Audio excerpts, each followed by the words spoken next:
Mostly जितनी भी crane है जैसे हाइड्रा टेलीस्कोपिक क्रेन, यह वेट उठाने के लिए हाइड्रोलिक सिस्टम यूज करते हैं।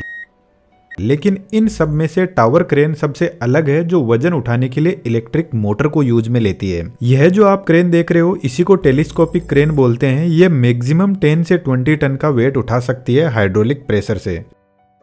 लेकिन टावर क्रेन एक सिंपल सी मोटर की हेल्प से मैक्सिमम 100 टन तक वेट उठा सकती है। लेकिन वेट उठाने की कैपेसिटी दोनों ही क्रेन की हाइट बढ़ने पर कम होती जाती है। हम इस वीडियो में टावर क्रेन के कंस्ट्रक्शन और वर्किंग को डिटेल से समझेंगे, क्योंकि टावर क्रेन की मैक्सिमम हाइट 250 मीटर से भी ज्यादा तक जा सकती है। इसके अलावा हॉरिजॉन्टल लेंथ टावर क्रेन की 70 मीटर तक हो सकती है। अब समझना इंटरेस्टिंग होगा कि यह क्रेन इतनी हाइट पर कैसे अपने आप को बैलेंस करती है और कैसे वेट को लिफ्ट करती है।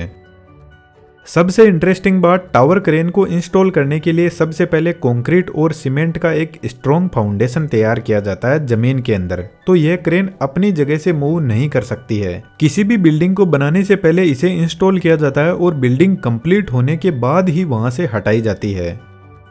फाउंडेशन तैयार करने के बाद टेलीस्कोप क्रेन की हेल्प से क्रेन को बिल्ड किया जाता है। मेन टावर के एक एक ब्लॉक को उठाकर एक के ऊपर एक को सेट किया जाता है। यह जो ब्लॉक है इनको मास्ट बोलते हैं। लेकिन अभी मैंने बताया कि टावर क्रेन तो 250 मीटर से भी ज्यादा हाइट तक जा सकती है, लेकिन टेलीस्कोप क्रेन तो इस टावर क्रेन को 15 से 20 मीटर तक ही बिल्ड कर पाएगी और इतनी ही हाइट पर क्रेन को पूरा बिल्ड कर देगी। उसके बाद में टावर क्रेन खुद अपने आप की हाइट को बिल्डिंग की हाइट के साथ साथ में बढ़ाती जाएगी। सबसे पहले हम टावर क्रेन के ऑपरेशन को समझते हैं, उसके बाद में यह कैसे अपनी हाइट एडजस्ट करती है उसको भी डिटेल से समझेंगे। टावर क्रेन कुछ इस तरीके से टर्न कर सकती है और क्रेन को टर्न करवाने के लिए यहाँ पर powerful slip ring induction motor लगी रहती है। स्लिप रिंग इंडक्शन मोटर की खास बात है, जरूरत पड़ने पर मोटर के टॉर्क को एक्सटर्नल रेजिस्टेंस की हेल्प से बढ़ाया जा सकता है, जिससे क्रेन और ज्यादा पावरफुल बन जाएगी। यहाँ पर यह जो बड़ा गियर लगा है जिसके ऊपर पूरी ऊपर की क्रेन रोटेट कर रही है, इसको टर्न टेबल बोलते हैं। अब यहाँ पर लगी मोटर क्रेन को कितना ही रोटेट करवा सकती है। तो क्रेन 1.5 राउंड कंप्लीट कर लेती है तो यहाँ पर एक लिमिट स्विच लगा रहता है जो मोटर को बंद कर देता है, क्योंकि क्रेन अब ज्यादा रोटेट करेगी तो इलेक्ट्रिसिटी की सारी केबल्स टूट जाएगी।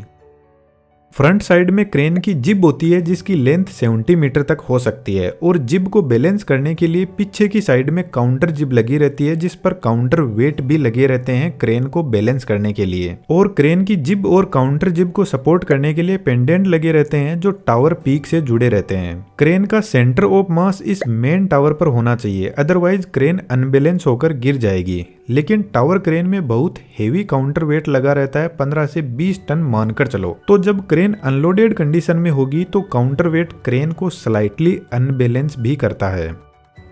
क्रेन की जिब पर एक ट्रॉली लगी रहती है जो जिब पर लगे ट्रैक पर आगे पीछे मूव कर सकती है। ट्रॉली में टायर लगे रहते हैं जो ट्रैक पर कुछ इस तरीके से चलते हैं। ट्रॉली को आगे पीछे मूव करवाने के लिए एक मोटर लगी रहती है। यह मोटर ड्रम को रोटेट करवाती है और ड्रम रोप की हेल्प से ट्रॉली से जुड़ा रहता है। यहाँ पर रोप का मैकेनिज्म थोड़ा अलग टाइप का होता है। इस ड्रम के ऊपर 2 रोप होती है। जब एक साइड की रोप ओपन हो जाती है तो दूसरी साइड की रोप ड्रम के ऊपर कलेक्ट होती जाती है। रोप का मैकेनिज्म कुछ इस टाइप का होता है।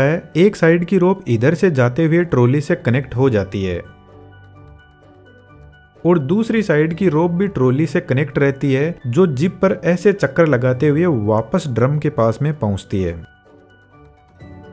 तो जब ट्रॉली आगे की तरफ जाएगी तो यह वाली रोप ट्रॉली को आगे की तरफ पुल करेगी और ड्रम पर कलेक्ट होती जाएगी और दूसरी वाली रोप ओपन होती जाएगी। जब ट्रॉली पीछे की तरफ आएगी तो अब की बार यह रोप ड्रम पर कलेक्ट होगी।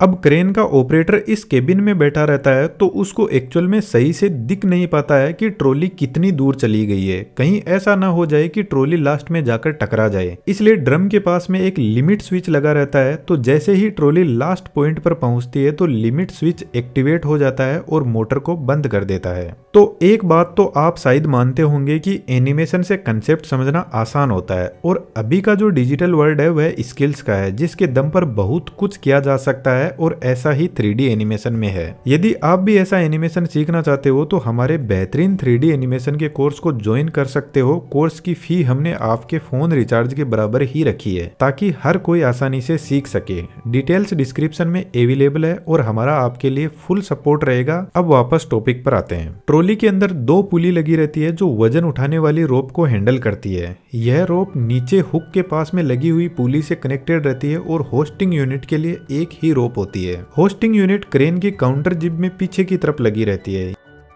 यहाँ पर भी एक powerful slip ring induction motor होती है जो गियर सिस्टम के थ्रू ड्रम से कनेक्टेड रहती है, क्योंकि यही मोटर 100 टन तक का लोड उठाती है। इसलिए इस मोटर के पास में एक ब्रेक यूनिट भी होती है जो वजन को होल्ड करने के काम आती है। मानकर चलो ये ब्रेक नहीं होगा तो मोटर वजन को उठा तो लेगी, लेकिन जैसे ही मोटर स्टॉप होगी तो वजन वापस नीचे चला जाएगा।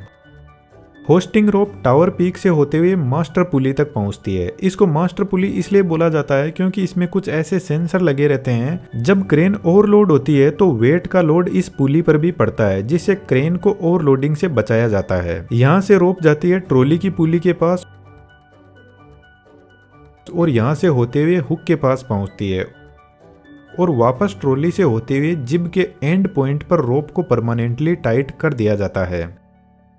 जब होस्टिंग मोटर रोटेट करते हुए रोप को ओपन करेगी तो हुक धीरे धीरे नीचे जाने लगेगा। और अब यहाँ पर भी सेम सिचुएशन होती है। ऑपरेटर को एग्जैक्टली पता नहीं रहता है कि हुक ग्राउंड के टच हुआ कि नहीं, क्योंकि इतनी दूरी से दिखाई नहीं देता है। तो जैसे ही हुक ग्राउंड के टच होता है तो होस्टिंग यूनिट के पास में भी एक लिमिट स्विच लगा रहता है जो ऑपरेट होता है और मोटर को बंद कर देता है। इस क्रेन को ऑपरेट करने के लिए 2 ऑपरेटर होते हैं। एक ऑपरेटर केबिन में बैठा रहता है और दूसरा नीचे ग्राउंड पर रहता है और दोनों एक दूसरे से वॉकी टॉकी से इंस्ट्रक्शन देते हैं। अब इस क्रेन को वजन उठाने की कैपेसिटी जिब की लेंथ के हिसाब से होती है। यदि ट्रॉली टर्न टेबल के एकदम पास में है तो ये मैक्सिमम वजन उठा सकती है। जैसे मानकर चलते हैं 100 टन का वजन उठा सकती है, लेकिन जैसे जैसे ट्रॉली टर्न टेबल से दूर जाती जाएगी तो इसकी वजन उठाने की कैपेसिटी कम होती रहेगी और जिब के एंड पर तो मुश्किल से क्रेन 5 से 6 टन मैक्सिमम वजन उठा पाती है। अब आता है सबसे इंपॉर्टेंट पार्ट, क्रेन अपनी हाइट को कैसे एडजस्ट करती है। लेकिन इससे पहले आपसे एक रिक्वेस्ट है कि यदि आप हमें कोई सजेशन देना चाहते हैं तो कमेंट बॉक्स में जरूर से लिखें और थोड़ा डिटेल में हमें बताएं। इस चैनल को थोड़ा स्पीड में ग्रो करने के लिए हमारी हेल्प जरूर से कीजिएगा। टावर के चारों तरफ एक केज लगा रहता है जिसको टेलीस्कोपिंग केज बोलते हैं और यही क्रेन को लिफ्ट करने में हेल्प करता है। इस केज के नीचे की साइड में लॉक लगे रहते हैं जिससे केज नीचे नहीं जाता और केज के चारों तरफ ऊपर और नीचे की साइड में छोटे छोटे व्हील्स लगे रहते हैं। जब क्रेन को लिफ्ट करना होता है तो टर्न टेबल के यहाँ से नट बोल्ट ओपन कर देते हैं और टर्न टेबल को केज के इन पॉइंट पर सेट कर देते हैं। अब यहाँ से ऊपर की पूरी क्रेन का वेट केज पर आ जाएगा। अब सबसे पहले क्रेन नीचे से एक मास्ट उठाकर लाती है और केज पर रख देती है। इसके बाद में एक और मास्ट को उठाकर बीच में रखती है ताकि जब क्रेन अपनी हाइट एडजस्ट करे तो वेट को भी बैलेंस इस वाले मास्ट से किया जा सके, क्योंकि अभी मैंने बताया था क्रेन अनलोडेड होगी तो काउंटर वेट क्रेन को अनबैलेंस करता है। केज के अंदर एक हाइड्रोलिक पंप लगा रहता है जो इस पूरी क्रेन को ऊपर लिफ्ट करता है। इस पंप के यहाँ पर एक लिफ्टिंग रोड लगी रहती है जिसको क्रेन को उठाने से पहले इस रोड को टावर के इन लॉक में सेट कर दिया जाता है। केज के अंदर इस हाइड्रोलिक पंप को उठाने का पूरा मैकेनिज्म होता है। यहाँ पर एक मोटर लगी रहती है, तो जब मोटर स्टार्ट होती है तो पंप धीरे धीरे ऊपर उठना शुरू करेगा और क्रेन को ऊपर उठाता रहेगा। जब पंप की लेंथ पूरी हो जाती है तो केज के नीचे बने हुए लॉक टावर के इन लॉक में सेट हो जाएंगे और अब पूरा लोड केज पर आ जाएगा और पंप फ्री हो जाएगा।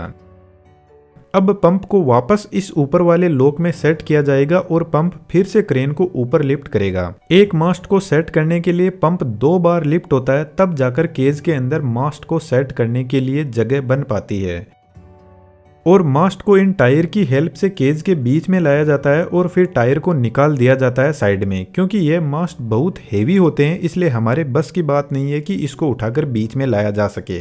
मास्ट केज में आने के बाद नीचे के बोल्ट को सेट कर दिया जाता है। अब यदि क्रेन को और ज्यादा लिफ्ट करना है तो यही प्रोसेस फिर से चलेगी और क्रेन को लिफ्ट नहीं करना है तो ऊपर टर्न टेबल के कनेक्शन केज से हटाकर टावर से कर दिया जाता है नट बोल्ट की हेल्प से। अब यदि टावर क्रेन बहुत ज्यादा हाइट पर चली गई है तो इसको सपोर्ट की जरूरत पड़ती है, तो बिल्डिंग के कॉलम के साथ टावर क्रेन को कनेक्ट करके बीच बीच में सपोर्ट दिया जाता है। जब टावर क्रेन बहुत ज्यादा हाइट पर होती है तो यहाँ पर एयर के साथ में कॉम्प्रोमाइज करना बहुत जरूरी है। यदि विंड की स्पीड 40 किलोमीटर पर आवर से ज्यादा है तो टावर क्रेन ऑपरेट करना सेफ नहीं है। इसके अलावा जब आंधी तूफान जैसी सिचुएशन होती है तो टावर क्रेन गिर सकती है, इसलिए जब क्रेन बंद रहती है तो उस कंडीशन में क्रेन को फ्री कर दिया जाता है मोटर से, ताकि विंड की डायरेक्शन में क्रेन अपने आप को रोटेट कर सके। एनिमेशन की दुनिया में आपका मोस्ट वेलकम है। डिटेल्स डिस्क्रिप्शन में अवेलेबल है। वीडियो अच्छा लगा तो चैनल को सब्सक्राइब करते हुए जरूर से जाना। Thank you.